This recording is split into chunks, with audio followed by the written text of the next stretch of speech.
আল্লাহ রাব্বুল আলামিন পবিত্র কোরআনুল কারীমের মধ্যে জানাই দিলেন, আল ইয়াউমা আকমালতু লাকুম দীনাকুম ওয়া আতমামতু আলাইকুম নি'মাতি ওয়া রাদিতু লাকুমুল ইসলাম দীনা।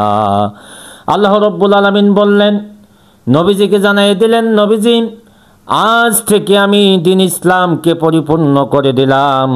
তোমার উম্মতেরা ইসলাম আর কোরআনকে যদি অনুসরণ করে, আমি আল্লাহ রাব্বুল আলামিন কিয়ামতের ময়দানে কঠিন মুসিবতের দিন, যেদিন কেউ কারো উপকারে আসবে না, স্বামী স্ত্রীর উপকারে আসবে না, ভাই ভাইয়ের উপকারে আসবে না, সন্তান পিতামাতার উপকারে আসবে না, ওই কঠিন মুসিবতের দিন কোরআনুল কারীম আল্লাহ তাআলার সামনে সাক্ষ্য হয়ে দাঁড়িয়ে যাবে।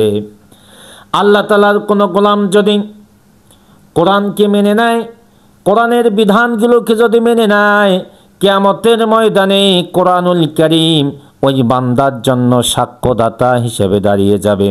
কিয়ামতের ময়দানে আল্লাহ রাব্বুল আলামিন যখন বিচার কার্য শুরু করে দেবেন, এক প্রান্ত থেকে কান্নার আওয়াজ চলে আসবে। আল্লাহ রাব্বুল আলামিন জিবরাইল আমিনকে ডাক দিয়ে বলবেন, জিবরাইল, আজকে এই কঠিন মুসিবতের দিন, হাসরের ময়দানে আজকে তো কেউ কারো জন্য কান্না করার কথা নয়। প্রত্যেকটা মানুষ তো আজকে নিজে নিজে ইয়ানফসি করতে থাকবে। ও জিবরাইল, আজকে কঠিন মুসিবতের দিন, আজকে কেউ কারো কোনো উপকারে আসবে না। এই কঠিন মুসিবতের দিন কান্না করে কে আমি জানতে চাই। জিবরাইল আমিন বলবে, রব্বুল আলামিন আজকে এই কঠিন মুসিবতের দিন কোরআনুল কারীম কান্না করতেছে। আল্লাহ তাআলা বলবেন, জিবরাইল, আজকে কোরআনুল কারীম কান্না করে কারণটা কি? কোরআনকে নিয়ে আসা হবে, কোরআনকে বলা হবে, ও কোরআন, তুমি কেন আজকে এই হাসরের ময়দানে বিচারের দিন কেন তুমি কান্না করো, কারণটা কি? কোরআনুল কারীমের জবান খুলে যাবে। আল্লাহ রাব্বুল আলামিনের দরবারে কোরআনুল কারীম ফরিয়াদ করবে, রব্বুল আলামিন, দুনিয়ার জীবনে যারা আমি কোরআনুল কারীমকে তেলাওয়াত করেছে, কোরআনের বিধানগুলোকে বাস্তবায়ন করার জন্য হাজারো চেষ্টা করেছে, জিল জুলুমের শিকার হয়েছে, বাড়িতে থাকতে পারে নাই, বাড়ি হারা হয়েছে, ব্যবসা চলে গিয়েছে, চাকরি হারিয়ে ফেলেছে, ও রব্বুল আলামিন আজকে হাসরের ময়দানে আমি ওই সমস্ত ব্যক্তির জন্য সুপারিশ করতে চাই। আল্লাহ রব্বুল আলামিন আপনি আজকে তাদেরকে জান্নাত দিয়ে দেন। আল্লাহ রব্বুল আলামিন বলবে, কোরআন, আজকে তোমার ফরিয়াদ আমি আল্লাহ তাআলা কবুল করে নিলাম, এখন তুমি তোমার কান্নাকে থামিয়ে ফেলো। কোরআনুল কারীমের কান্না থেমে যাবে, বিচার কার্য আবার শুরু হয়ে যাবে। আবার কিছুক্ষণ পরেই কোরআনুল কারীমের কান্না চলে আসবে। আল্লাহ রাব্বুল আলামিন জিবরাইল আমিনকে ডাক দিয়ে বলবে, জিবরাইল, আবার কোরআন কান্না করে কারণটা কি? এবার জিবরাইল আমিন আবার কোরআনুল কারীমকে আল্লাহ তাআলার দরবারে নিয়ে আসবেন।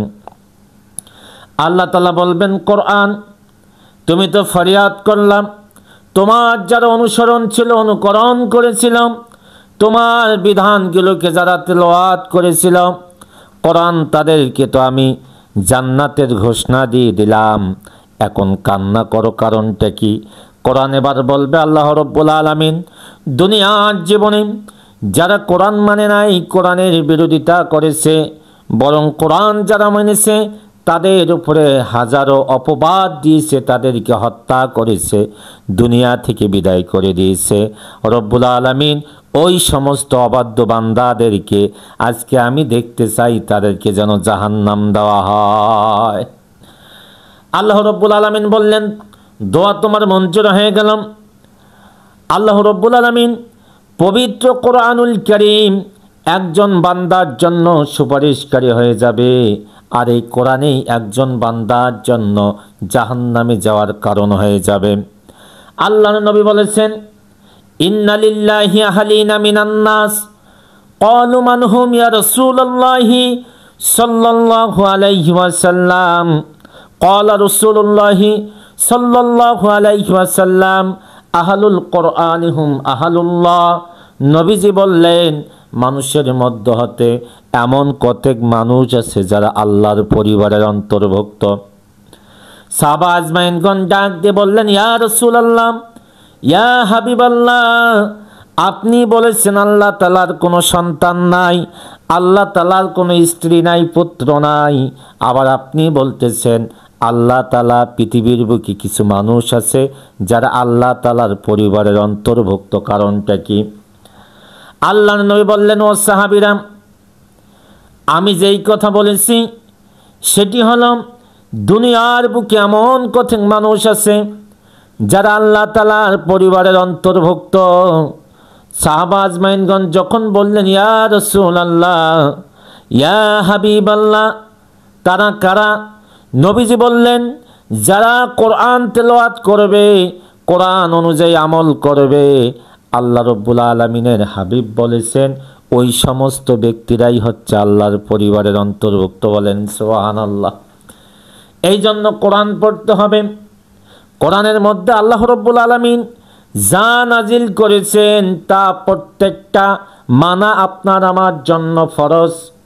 একটাকে যদি আমরা অস্বীকার করি, কিয়ামতের ময়দানে আল্লাহ তাআলার দরবারে আমাদেরকে দাঁড়াতে হবে। রব্বুল আলামিনের জন্য বলছেন, আফা তুমিনুনা বিবাদিল কিতাবি ওয়া তাকফুরুনা। আল্লাহ রব্বুল আলামিন বললেন, তোমরা কি কিতাবের কিছু অংশ মানো যেটা তোমাদের জন্য সহজ হয়ে যায়? আমাদের জন্য যা সহজ হয় এটা যদি আমরা মানি, আর যা কঠিন হয়ে যায় সেটা যদি আমরা পরিত্যাগ করি, কঠিন কি হয়ে যায়? আমাদের জন্য যাকাত দেওয়া কঠিন হয়ে যায়, আমাদের জন্য সালাত আদায় করা কঠিন হয়ে যায়, আমাদের জন্য আল্লাহর জমিনে আল্লাহর দ্বীনকে প্রতিষ্ঠিত করার আন্দোলন করা এটা আমাদের জন্য কঠিন হয়ে যায়। আমাদের চাকরি হারানোর সম্ভাবনা থাকে, ব্যবসা বন্ধ হওয়ার সম্ভাবনা থাকে, জীবনের ক্ষতি হওয়ার সম্ভাবনা থাকে। এই জন্য আল্লাহ তাআলা বললেন, গোলাম তুমি কিছু মানবা আর কিছু মানবা না, সেটা কিন্তু হবে না। তোমাকে অবশ্যই পরিপূর্ণভাবে কোরআন মানতে হবে। এই জন্য আল্লাহ রাব্বুল আলামিন বলছেন, ইয়া আইয়ুহাল্লাযীনা আমানু দুখুলু ফিস-সিলমি কাফা। হে ঈমানদারগণ, তোমরা পরিপূর্ণভাবে ইসলামের মধ্যে দাখিল হয়ে যাও। যদি পরিপূর্ণভাবে ইসলামে দাখিল হতে পারো তাহলে আল্লাহ রাব্বুল আলামিন বলছেন, ফাদখুলি ফি ইবাদি ওয়াদখুলি জান্নাতি।